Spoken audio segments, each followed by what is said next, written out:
अस्सलाम वालेकुम दोस्तों, कैसे हैं आप दोस्तों। आज की इस वीडियो में सऊदी अरब के अंदर जो लोग काम कर रहे हैं और वो कफाला लेना चाहते हैं, तो आज की इस वीडियो में मैं कंप्लीट आपको गाइड करने वाला हूं कि कफाला आप किस किस सिचुएशन में ले सकते हैं, कौन कफाला ले सकता है, कौन कफाला नहीं ले सकता। पूरा कंप्लीट आपको गाइड करूंगा, तो वीडियो को ज़रूर एंड तक देखें। और चैनल पर अगर पहली बार आए हैं तो ज़रूर सब्सक्राइब करें, क्योंकि इस तरीके की इन्फॉर्मेटिव वीडियो मैं आपके लिए बनाता रहता हूँ। और बेल आइकन को भी ऑन कर लें, क्योंकि नेक्स्ट जितनी भी आने वाली वीडियो हैं उनका नोटिफिकेशन सबसे पहले आपके पास जाए। तो देखिए, कफ़ाले में जो ये जो कफ़ाले का जो सिस्टम है, इसको मैंने दो भागों में बांटा है। एक तो एम्प्लॉय, दूसरा जो कंपनी आपको कफ़ाला दे रही है वो। तो पहले हम एम्प्लॉय के बारे में बात करेंगे। जो एम्प्लॉय लेना चाहता है कफ़ाला, तो वो किस किस कंडीशन में ले सकता है, उसकी क्या कंडीशन है। जो बेसिक रूल हैं मिनिस्ट्री ऑफ ह्यूमन रिसोर्स की तरफ से, जो मिनिस्ट्री ऑफ ह्यूमन रिसोर्स ने एम्प्लॉय को जो अधिकार दिया है कफ़ाला लेने का, तो वो किस किस कंडीशन में ले सकता है, इसको समझ लेते हैं सबसे पहले।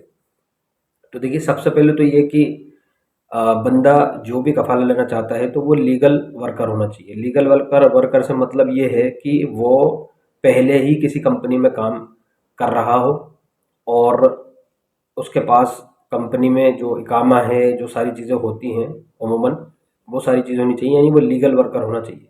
ऐसा नहीं है कि वो हज पे आया है या उम्रे पे आया है, उम्रे की वीज़ा है उसके पास तो वो कफ़ाला ले लेगा, ऐसा नहीं है। जो लीगल वर्कर है, जो किसी कंपनी में पहले से ही काम कर रहा है, तो ये वो बंदे के लिए जो है वो कफ़ाला ले सकता है। दूसरा ये कि जो बंदा आया है किसी कंपनी में काम करने के लिए, तो वो 1 साल तक अपने करंट कंपनी के साथ ही उसको काम करना पड़ेगा। उसके बाद ही वो कफ़ाले के लिए अप्लाई कर सकता है। इसके अलावा उसका कफ़ाला नहीं हो सकता। उसके बाद उसके पास कॉन्ट्रैक्ट भी होना चाहिए। जिस कंपनी में वो आया था उसका कॉन्ट्रैक्ट पेपर भी उसके पास होना चाहिए। दूसरा ये कि उसके पास, जो बंदा कफ़ाला लेना चाह रहा है, तो जिस कंपनी में वो जा रहा है उस कंपनी का उसके पास ऑफ़र लेटर भी होना चाहिए। इसके अलावा अगर वो ऑफ़र लेटर नहीं है उसके पास, तो वो कफ़ाला नहीं ले सकता।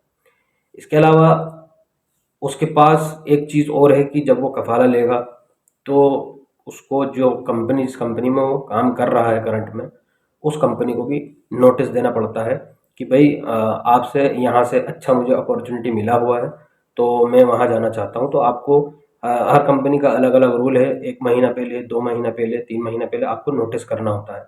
और जब आप नोटिस करेंगे, या तो आप लेटर से बना के जो है वो सबमिट करें, या बाय मेल आप नोटिस दे सकते हैं, और उसका स्क्रीनशॉट भी आप लेकर रखें, आपके लिए बहुत अच्छा रहेगा। उसके बाद अब हम कंपनी के बारे में बात कर लेते हैं। तो कंपनी का क्या रूल है, कंपनी के लिए क्या है, कि कौन कौन सी कंपनी आपको कफ़ाला ले सकती है। देखिए, जैसे वर्कर के लिए रूल है, वैसे ही किसी कंपनी के लिए भी रूल होते हैं। सबसे पहले तो जो कंपनी के लिए रूल है वो ये है कि कंपनी इस लायक हो कि वो बंदों को हायर करे, यानी वीज़ा निकाले हुकूमत की तरफ से, और जो है वो अलग अलग कंट्रियों से जो लोग बुलाते हैं, तो उसकी इतनी एलिजिबिलिटी होनी चाहिए कि वो बंदों को जो बुला बुला सकती है, यानी उसका जो जोन है वो ग्रीन होना चाहिए।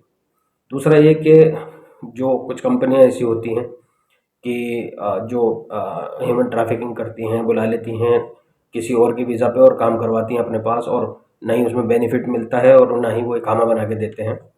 इसके अलावा जिस कंपनी में आप जा रहे हैं, उस कंपनी में जितने भी लोग पहले से काम कर रहे हैं, उन सब के पास कॉन्ट्रैक्ट पेपर होना चाहिए।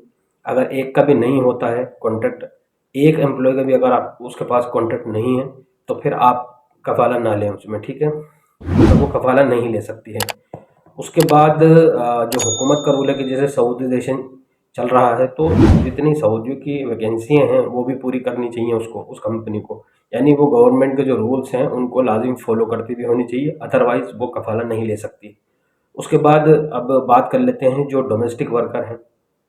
तो डोमेस्टिक वर्कर ऐसे कफ़ाला नहीं ले सकते, उनको अपने मुदीर से परमिशन लेनी ही पड़ेगी। बिना परमिशन के वो कफ़ाला नहीं ले सकते। उसके बाद जैसे कि अमूमन सुना होगा आपने भी कि कंपनी इकामा नहीं बनाती है। तो इकामा नहीं बनाती है तो ज़ाहिर है कि आप बिना परमिशन के भी आप ले सकते हैं कफ़ाला, या बिना नोटिस के भी आप कफ़ाला ले सकते हैं। आपको कंपनी को जो है नोटिस देने की कोई ज़रूरत नहीं है। आपके पास अगर कॉन्ट्रैक्ट पेपर नहीं है, कंपनी ने आपका कॉन्ट्रैक्ट पेपर नहीं बनाया है, तो बाज़ दफ़ा ऐसा होता है कि देखिए कंपनी मैनुअली जो है कॉन्ट्रैक्ट पेपर पे साइन कर देती है, लेकिन हालांकि उसने की वहाँ पर आपका जो कॉन्ट्रैक्ट है वो अपलोड नहीं किया हुआ होता है। तो ये एक अलग बात है, लेकिन आप ये ना समझें कि आपका कॉन्ट्रैक्ट नहीं है। आपका कॉन्ट्रैक्ट है, भले ही चाहे मैनुअल है, लेकिन आपका कॉन्ट्रैक्ट है। तो इस सूरत में अगर आपका कॉन्ट्रैक्ट नहीं है बिल्कुल भी, ना ही कीवा पे और ना ही मैनुअली आपने साइन किए हैं, तो फिर इस सूरत में भी आप कंपनी को बिना परमिशन के छोड़ सकते हैं और कफाला ले सकते हैं।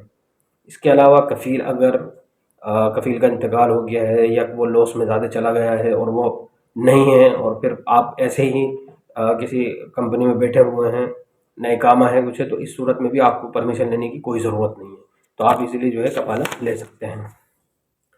इसके अलावा जो जो आज़ाद वीज़ा वाले होते हैं, तो जो लोग आज़ाद वीज़ा लेकर के आते हैं, तो ऐसे कफ़ील ये इलीगल प्रैक्टिस में माना जाता है, तो ऐसे लोग भी कफाला नहीं ले सकते, ठीक है।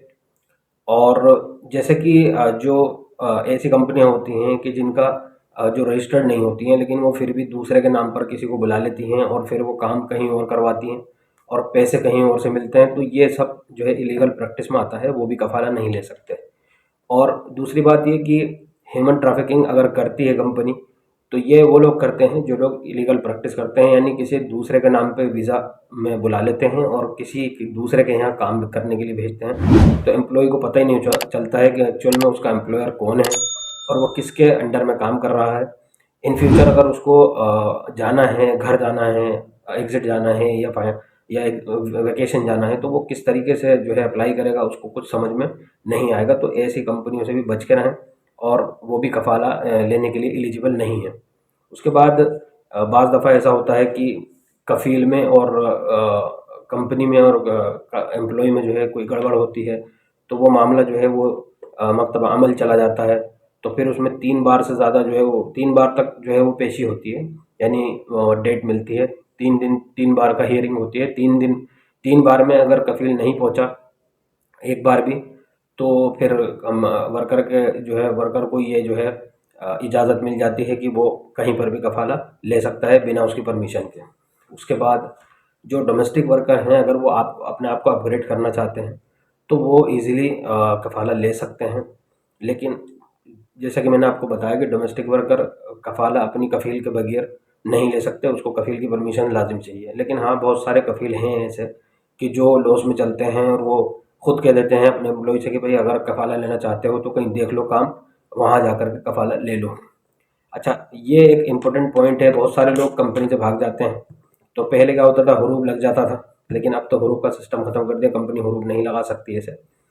तो ऐसा होता है कि वो ह्यूमन रिसोर्स में इंफॉर्मेशन पहुंच जाती है कि ये बंदा हमारे पास नहीं है, हालांकि कंपनी में आया था लेकिन वहाँ से भाग गया। तो अब जब मान लीजिए कि हुरूब लगा हुआ है, तो हुरूब वालों के लिए भी ये होता है कि वो कफाला ले सकते हैं, लेकिन उनके पास जैसे कि ये पता होना चाहिए उनको कि हमारा हुरूब कब लगा था, और इसके अलावा उनको ये भी पता होना चाहिए कि भाई हमारे पास हुरूब वालों के पास 2 महीना होते हैं, 60 दिन होते हैं हुरूब लगने के बाद, तो वो इस कंडीशन में कफाला ले सकते हैं। उनका 15 दिन के अंदर अंदर उनको अपना कफाला करवा लेना है। अगर नहीं करवाते हैं तो फिर वो ज़ाहिर है कि उनको हुरूब लगा हुआ है। उसके अलावा जो है जैसा कि कंपनी सैलरी नहीं दे रही है, इस पे एक बार पहले भी मैं वीडियो बना चुका हूँ, लेकिन ये दोबारा से जो है मैं अपडेट बता रहा हूँ 2024 में। बहुत सारे लोग सवाल करते हैं और अभी भी बहुत सारे लोगों को पता नहीं है, कुछ लोग नए आते हैं, फंस जाते हैं, तो वो चाहते हैं कि हमें इसके बारे में पूरी जानकारी मिले, इसीलिए ये वीडियो कंप्लीट जो है मैं आपको बता रहा हूँ किस किस कंडीशन में। और इसके अलावा अगर कोई सवाल रह जाता है जो मैंने नहीं बताया है या आप मुझसे कमेंट करके पूछेंगे, तो उसके ऊपर भी मैं एक वीडियो बना दूंगा, नहीं तो कमेंट में भी आपको जवाब देने की पूरी कोशिश करूंगा। तो ये थी, उम्मीद करता हूँ कि वीडियो इन्फॉर्मेटिव रही होगी, और कोई सवाल है तो कमेंट सेक्शन में ज़रूर पूछें। फिलहाल आज की वीडियो में बस इतना ही, मिलता हूँ नेक्स्ट वीडियो में एक नए अपडेट के साथ, तब तक के लिए खुदा हाफिज़।